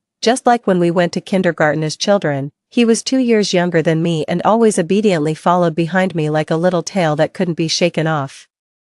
I turned my head to look at him, and he stopped in his tracks. At a distance of 3 meters, I waved at him, "Come here, get closer." His eyes lit up, and he immediately pushed the bicycle and came over. On a winter night, he and I walked side by side on the way home. The streetlights by the roadside stretched our shadows very long. "Starting from tomorrow, no, tonight you'll start tutoring me. The goal is to get into the same university as you." Yang, are you not feeling well? You want to say there's something wrong with my brain. No, there's nothing wrong with you. Then why can you get into University A, but I can't? You can. 6. Getting into University A wasn't just empty talk. With Lin Su's help, I formulated a strict study plan. In my previous life, I was only admitted with the minimum score because I performed exceptionally well in the college entrance examination and was lucky when filling out the college application form. In this new life, I want to choose my favorite major together with Lin Su, probably because God has already given me a chance to start over. It doesn't want me to cheat again. I tried my best to recall, but I still couldn't remember the college entrance examination questions that I had done once in my previous life, so without too much hesitation, I threw myself into my studies. Later, Liang Xiao came to me several times, but I fobbed her off. She thought I was still angry because she lost her temper with me after the last monthly exam. As my score was more than 20 points higher than hers that time, she still wanted to muddle through it by saying she was under too much pressure, and she said she was sorry to me, but in fact, she still didn't forget to PUA me. "Although your grades have improved a lot recently, Song Yang. I'm only saying this because I consider you my best friend. There's still a huge gap between you and Lin Su. He's a genius who skipped grades and was recommended for admission. Let's not overestimate ourselves anymore." Yeah, I nodded perfunctorily. "Have you finished? If so, I'm going to find Lin Su to explain the problems to me." Seeing that I completely ignored her, Liang Xiao got angry. "Fine, since you don't listen to me, let's stop being best friends." She used the tactic of retreating to advance, thinking that I would coax her like I used to, unexpectedly. I nodded and turned around to find Lin Su with my test paper. With the experience of my previous life, I didn't dare to hang out with this love-struck girl anymore. I didn't ignore the flash of resentment in her eyes when she left, although I didn't know what evil she was plotting. There were only half a year left until the college entrance examination, and I didn't want to waste my precious time on her. Soon, it was January, and the final exam was approaching. Lin Su recently had to represent the school to participate in a citywide chemistry competition and had been receiving one-on-one training from the teacher these 2 days. It was snowing on the day of the competition. During lunch, I took a short break and scrolled through my phone for a while. Then I saw that my favorite milk tea shop had launched a new product. It was a winter limited edition, and I didn't even get to try it in my previous life, after all. It was already 10 o'clock when the evening self-study ended every time, and the milk tea shop had already closed. I forwarded it to Lin Su casually, and then I remembered that the competition was at 2 o'clock in the afternoon that day, and he should be about to leave at this time, so I didn't wait for his reply anymore. After returning to the classroom, I lay down on the desk and started to take a nap. In the past half-month, according to the study plan I had formulated before, I studied until 12 o'clock every night and got up at 5:30 in the morning to recite words. All in all, I only slept for 5.5 hours a day. The dark circles under my eyes are more obvious now than before. If it weren't for chewing instant coffee to keep myself awake, I'm afraid I would fall asleep during class. The heating was on in the classroom, and I soon fell asleep. In my dream, I seemed to sense that a gaze was fixed on me. I opened my eyes in a daze, and to my surprise, I saw Lin Su. We just adjusted the seats last week, and now I'm sitting by the window. Through the window glass, Lin Su, wearing a white down jacket, was standing outside, probably afraid of waking me up. He just looked at me quietly. I don't know how long he had been looking. It was all white outside, and the snow on the ground reflected the winter sunlight. His skin was very fair. He wasn't wearing a scarf, and the tip of his nose was slightly red from the cold. When he met my gaze, his eyelashes trembled slightly. I was still lying on the desk, but my right hand had already unconsciously reached out. The moment my fingertips touched the cold glass, my mind was completely awakened by the cold. I was just about to ask him why he came and didn't come in. Then I saw that he had already raised his left hand and placed it on top of my hand. his big hands with distinct bones directly covered mine. In comparison, my hand looked a bit petite. He curled his lips slightly, as if he was a bit happy. It was a world of ice and snow outside the window, but the way he looked at me was so gentle that it seemed to be able to melt the snow. Clearly, there was still a cold glass between us, but somehow I felt that my fingertips were getting a bit hot. At this moment, he suddenly leaned forward and blew a breath on the glass. Instantly, the whole glass was filled with mist, covering his face. I thought it was a bit funny and retracted my hand. I stood up, carefully walked around my deskmate who was taking a nap beside me, and went out to see him, but when I pushed open the classroom door, he had already turned around and left. In the snowy field in the afternoon, the back of the person wearing a white down jacket almost blended in with the snowflakes. On the windowsill, there was a cup of packaged milk tea left. It was the winter limited edition of the milk tea shop that I had just forwarded to him.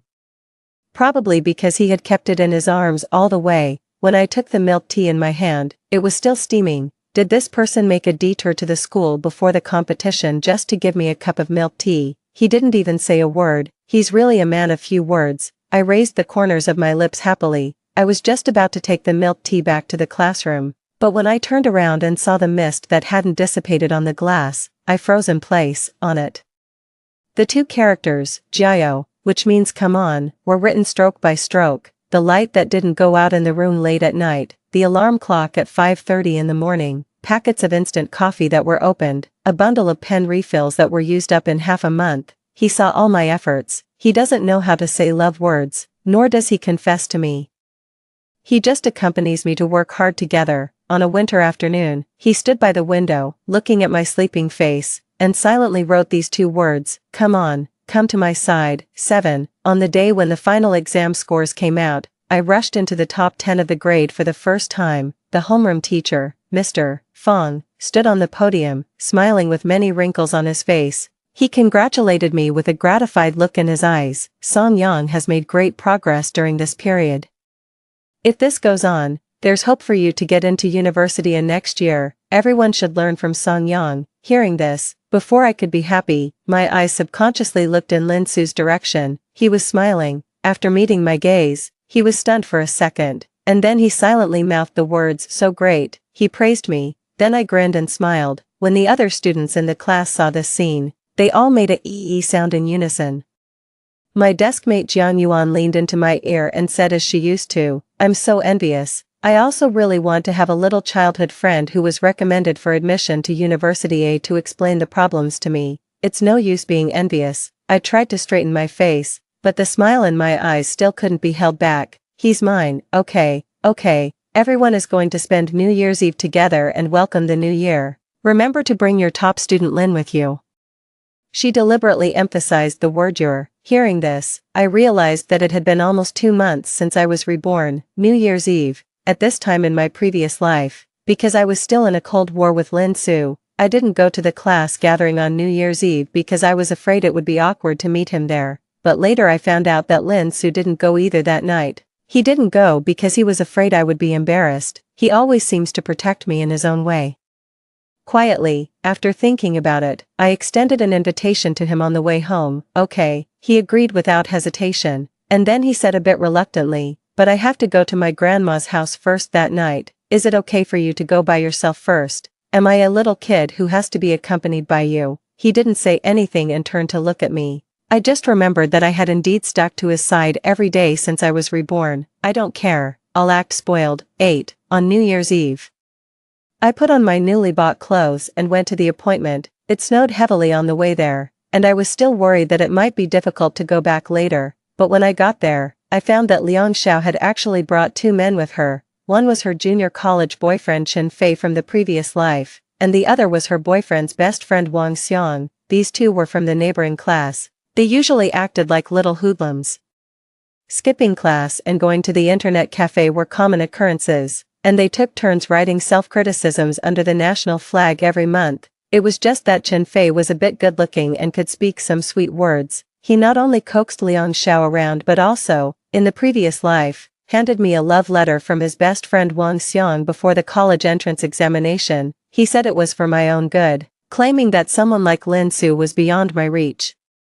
It would be better to be with his best friend. and then we could have a double date with our best friends in the future. I was so scared that I refused immediately, and she was even dissatisfied, saying that she had meant well. Later, when I thought about it, she clearly wanted to disrupt my state of mind before the college entrance examination. How malicious her intentions were. I thought it would be more lively with more people. So I brought 2 more people. I hope no one minds.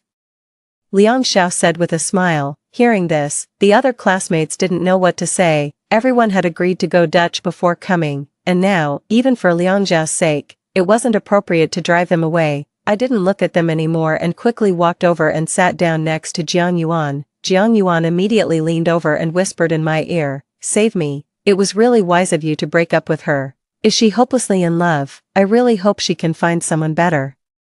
"You're right," I pursed my lips. Those 2 had been clinging to each other like conjoined twins since they came in, and there was also Wang Xiang beside them, leering around at the girls in our class. When he accidentally met my gaze, he even gave me a lascivious smile as if we were very familiar. Ugh, I felt even more uncomfortable. After a while, almost everyone in the private room had arrived. So the monitor began to organize everyone to play games. The game was the classic truth or dare.